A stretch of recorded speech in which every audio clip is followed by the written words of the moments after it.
So students, this is our chapter 5, Principle of Inheritance and Variations. Today we'll study multiple alleles, pleiotropy, polygenic inheritance and sex determination in honeybee.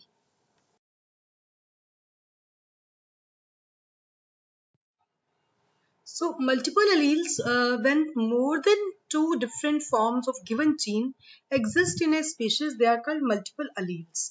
Normally, individual has two alleles, one dominant and one recessive. But for any character, if more than two alleles are there, this is called multiple alleles. So the most important example is blood groups in human beings. So during his study on genetics, Mendel also assumed only two alleles of one trait. There can be large number of possible allelic forms in that same population. This situation is called as multiple allelism. So these are the examples of multiple alleles: blood group in human being, coat color in mice, coat color in rabbit, and eye color in Drosophila.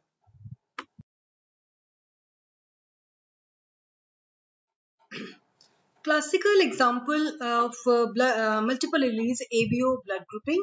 So we all know that blood groups have three alleles rather than two, IA, IB and I alleles, in which IA and IB are dominant and small I is recessive. So we typically call these alleles A, B, O. We have done it in earlier slides also. Letter I stands for immunoglobulin. So you all know that the combination of these three alleles are going to make different types of blood groups. The next topic is pleiotropism.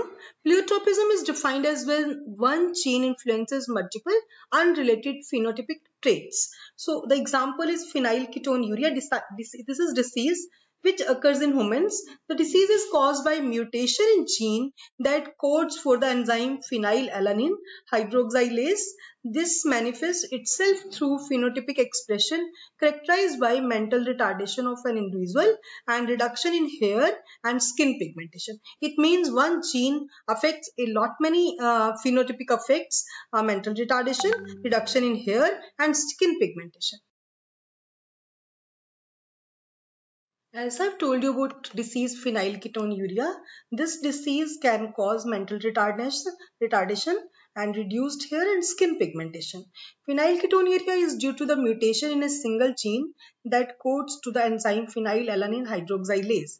Phenylalanine hydroxylase converts the amino acid phenylalanine into tyrosine. Due to mutation, conversion of phenylalanine to tyrosine is reduced and this gets accumulated in the body. Phenylalanine in the bloodstream is toxic to the developing nervous system of the newborn and infant children, which causes mental retardness. And whereas tyrosine is used by the body to make melanin.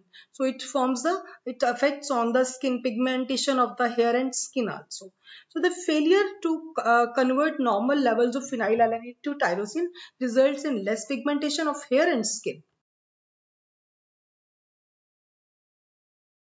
Now the next topic is polygenic inheritance. When one phenotypic character is controlled by more than one gene, it is called polygenic inheritance. So Colin Rinter is the father of polygenic inheritance. Genes involved in quantitative inheritance is known as polygens, and polygenic inheritance don't follow the Mendelian ratio. And the examples are skin color of man, wheat kernel color are the examples. There are three genes controlling the production of melanin, and the a classical example for this is human color in the human being, in the skin color in the human beings. To understand this better, let us assume that three genes A, B, C, capital A, B, C, control skin color in human, with the dominant forms A, B, C for dark skin color and recessive forms small a, small b, small c for light skin color. The genotype with all the dominant alleles, capital A, capital B, B, capital C, C will have the darker skin color, that with the recessive alleles small AA, small bb, small cc will have the lightest skin care. As expected, the genotype with 3 dominant alleles and 3 recessive alleles will have an intermediate skin color. In this manner, the number of each type of allele in the genotype would determine the darkness or lightness of the skin in an individual. So here you can see for negro, double A, double B means dominant alleles are there. Maximum melanin pigment will be present in the negro, and albino जिनकी skin में बहुत कम melanin present होता है, so that is having recessive features. Now let's study how sex determination in honeybee takes place. So sex determination in honeybee is based on the number of sets of chromosomes on an additional receives. An offspring formed from a union of sperm and egg develops as female, queen or worker, and an unfertilized egg develops as a male, which is called drone by means of parthenogenesis. This means that the males have half the number of chromosomes than that of female.